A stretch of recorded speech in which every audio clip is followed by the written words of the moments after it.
কিন্তু আমাৰ নিচিনা কৰ্মীসকলৰ লগত তেওঁৰ যোগাযোগ সেই সময়ত গঢ়ি উঠা নাছিল আৰু খুব কম দিনৰ ভিতৰত তেওঁ আহি ৰহা সমষ্টিত প্ৰচাৰ কৰিব লগা হৈছিল।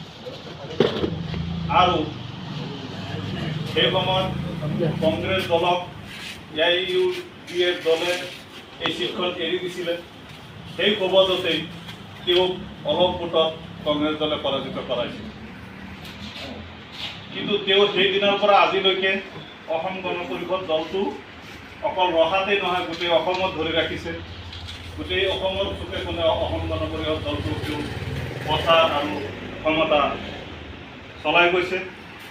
সেয়ে অহা ইলেকশ্যনত আমি আমাৰ অসম গণ পৰিষদ দলৰ প্ৰাৰ্থী কেনেকৈ আনিম আৰু সেই প্ৰাৰ্থীক কেনেকৈ জয়ী কৰাম, এইটোৱে হ'ল আজিৰ সভাৰ উদ্দেশ্য।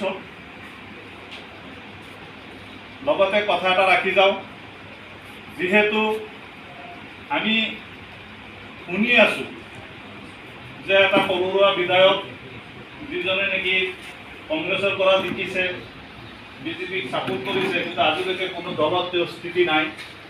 উপায়বিহীন হৈ বৰ্তমান তেওঁ অসম গণ পৰিষদ দলতেই সোমাবৰ এটা চেষ্টা কৰি আছে। কিন্তু মানুহক ভুলকৈ বুজাই আছে যে অসম গণ পৰিষদ দলেহে তেওঁক টানি আছে। কিন্তু ভিতৰ চৰত আমি গম পাওঁ যে নহয়, তেওঁৰ আৰু যাবলৈ বেলেগ কোনো ৰাস্তাই নাই। তেওঁ গম পাইছে অসম গণ পৰিষদ দলৰ পৰা ৰহা সমষ্টিত টিকেট দিব, যাৰ কাৰণে এতিয়া যিকোনো প্ৰকাৰে অসম গণ পৰিষদ দলত তেওঁ সোমাবলৈ চেষ্টা কৰি আছে।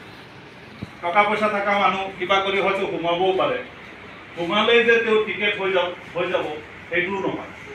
গতিকে আমি আশা কৰিম আমাৰ কমিলা পঞ্চায়তৰ আঞ্চলিকৰ পৰাই যাতে এটা আলোচনা যায়, যিটো আলোচনাৰ মাধ্যম দি, যিটো কৰ্মৰ মাজেদি আমি আমাৰ নেতা শ্ৰী বিষ্ণু দাস ডাঙৰীয়াক টিকেট আনাৰ পৰা আৰম্ভ কৰি জিকোৱালৈকে গোটেইখিনি সুবিধা কৰি দিব পাৰোঁ।